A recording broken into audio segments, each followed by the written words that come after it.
Do you really think कि आपने जो गेयर्स लिए हैं या जो आप गेयर्स लेना चाहते हैं they are good enough?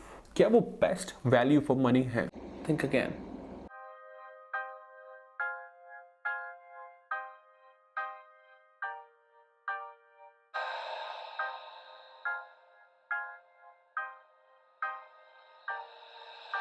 About gears, ऐसा हो ही नहीं सकता कि we don't talk about one of the most scandalous term in motorcycling history.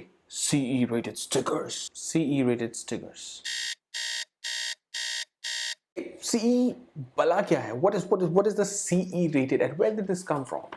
CE basically stands for Conformity European, which literally means European conformity. Conformity Europe basically Europe का एक matrix है which defines कि ये gear या ये चीज कितनी ज़्यादा protective है. And I really think that this is one of the biggest misleading terminology which has led to sales in billions of dollars. But इस CE rating के साथ scandals भी बहुत हुए. अब प्रॉब्लम ये है कि जितनी कॉम्प्लेक्स कोई चीज़ होगी लोग उसका उतना ही फ़ायदा उठाना जानते हैं. Same goes for this.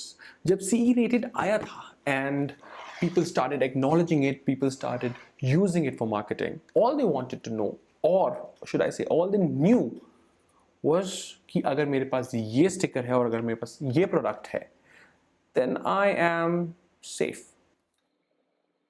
C standard testing के हिसाब से बॉडी को कुछ जोन्स में बांटा जाता है ताकि उसकी प्रोटेक्शन के लिए ये निर्धारित किया जाए कि कितना इम्पैक्ट आ सकता है. पहले ये 4 जोन्स थे और अब इन 4 जोन्स को कन्वर्ट करके 3 जोन्स में बदल दिया गया है so that minimum risk is undertaken. For example CE rated का एक बहुत ही सिंपल सा फंडा है.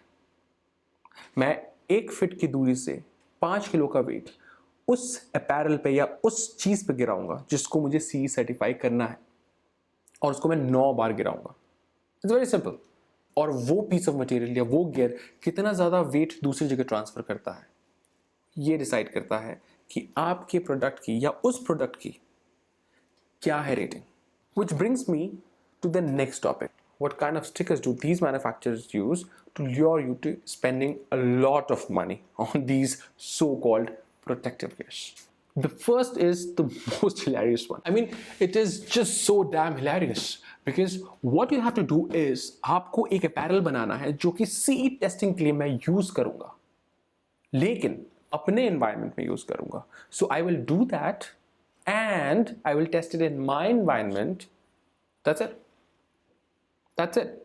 और मुझे CE tested का स्टिकर मिल जाएगा. At least I'll be eligible for it. जो उसका थोड़ा सा ऊपर वाला वर्जन है that is called CE apparel. So what you have to do is आप as a manufacturer उस टेस्टिंग फैसिलिटी पे जाते हैं जहाँ पे आपको CE रेटेड का स्टिकर मिल सकता है. आप उस फैसिलिटी में जाते हैं, आप उस अपैरल को टेस्ट करवाते हैं और वो अपैरल टेस्ट से पास भी हो जाता है. But the catch is that आपको ध्यान रखना है कि उस अपैरल का कौन सा पार्ट CE रेटेड है. And the third and the most beneficial thing for us is CE approved का sticker, which means उस पूरे apparel को CE की rating मिल चुकी है. Thing is, इस तरह की garment is what you should be looking for. CE approved, not CE tested and not CE rated. CE approved is what you're looking for. But the question is कि after all these jargons हम क्या करें? क्या कोई भी एक jacket, एक glove, एक हेलमेट, एक पैंट, एक शू कुछ भी लेने से पहले क्या हम इन सारे jargons के थ्रू जाएं? Or do we have a simple way of understanding कि what will work for us?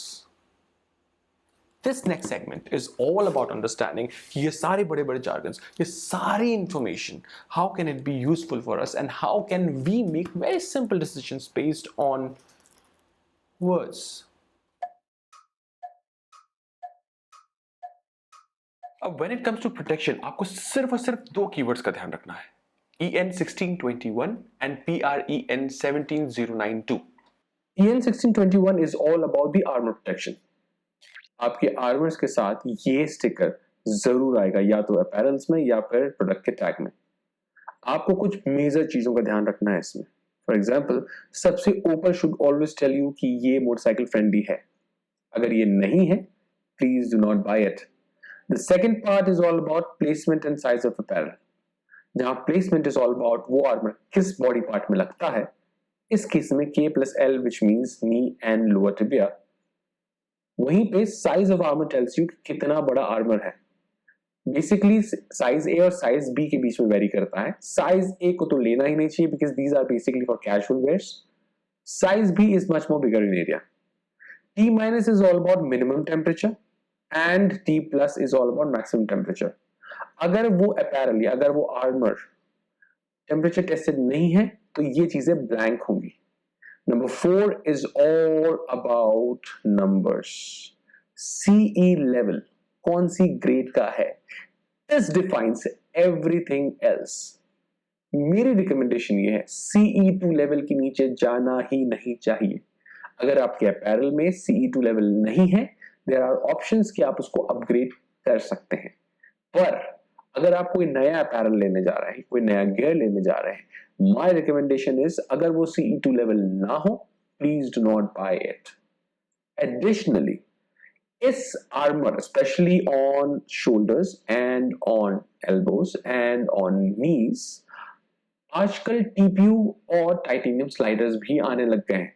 ये बहुत ज्यादा जरूरी है because in time of crash ये डिटरमाइन करते हैं कि आपके जो major red zone impact areas हैं, इन पे आपको पंच ना पड़े, इन पे आपको इंपैक्ट ना पड़े, बल्कि आप इन पे अगर गिरे तो स्लाइड कर जाए। EN 1621 was not enough because I was just not wearing the armors, I was wearing the entire apparel. So 2018 में ये नया रूल निकला जिसमें ये बताया गया कि सिर्फ आर्मर्स को ही नहीं, अब पूरे के पूरे अपैरल को भी एक क्वालिटी इंडेक्स दिया जाएगा। इस क्वालिटी इंडेक्स के हिसाब से किसी भी गियर को रेटिंग्स मिली जाती है जो कि AAA से लेके C लेवल तक आती है। AAA being the highest level of protection and C being the lowest। जहाँ AAA वाले सारे अपैरल्स थोड़े अनकंफर्टेबल पहनने में, जैसे कि 1-piece suit, 2-piece leather suits. AA में सारे गियर्स वो आते हैं जो कि एडवेंचर राइड्स के लिए होते हैं। सिंगल ए रेफर्स टू जितने भी मैश जैकेट्स हैं, जितने भी टेक्सटाइल जैकेट्स हैं या किसी भी और तरह के जैकेट्स हैं। B refers to जितने भी textile pants and mesh pants हैं। And C, oh God, C, I just hate them। These are just body armors that there are and people think these are too good but they are C। तो मेरी recommendation और मेरी research ये कहती है कि आप जब भी कोई नया गियर लें उसमें ये सारी चीजें बहुत ज्यादा जरूरी हैं। लेवल 2 के आर्मर्स होने इंपॉर्टेंट है। अगर आपके किसी एग्जिस्टिंग अपैरल में अभी लेवल 2 नहीं है तो OEM के अलावा भी आफ्टर मार्केट सब बहुत कुछ आता है। Why don't you just upgrade it? Trust me, that will be the best investment that you have done on yourself while you are riding। T+ and T- होना बहुत ज्यादा जरूरी, which means temperature tested होना in apparels का is an important aspect। AAA rating obviously AAA rating, but AA for example वो लोग जो कि adventure ride करते हैं, and single A which is okay when you're doing a short weekend ride or you're doing it in summers, which is still okay, but not B and absolutely never a C। and इन सारी चीजों को छोड़कर एक सबसे important चीज ये है कि आप जब भी कोई गियर लें प्लीज अपना साइज देख के जरूर लें। I've seen people wearing very loose gears saying that okay these are comfortable loose leather jackets, hump है उसमें, वो hump कहीं और चला जा रहा है, elbow sliders कहीं और चले जा रहे हैं। Please don't do this because the most important part in wearing a gear and being protected while you're in a crash is how supportive these gears are of your body। आपकी body से कितना ज्यादा चिपके हैं, क्योंकि crash के वक्त obviously body हिलेगी, obviously the gear could go here and there, but it is very important कि जो आर्मर्स हैं या जो गियर है या जो चीज जहां होनी चाहिए वो वहीं रहे। अब आपको क्या करना है, मैंने तो कर दिया अपना काम, आपको ये करना है कि please please please like this video, share this video and please do subscribe to my channel. It is very important क्योंकि अदरवाइज मैं किसके लिए वीडियो बनाऊंगा, and also it will give me motivation कि मैं आगे और अच्छे वीडियोस बनाता चलूं। Till the next time and the next topic. Ciao.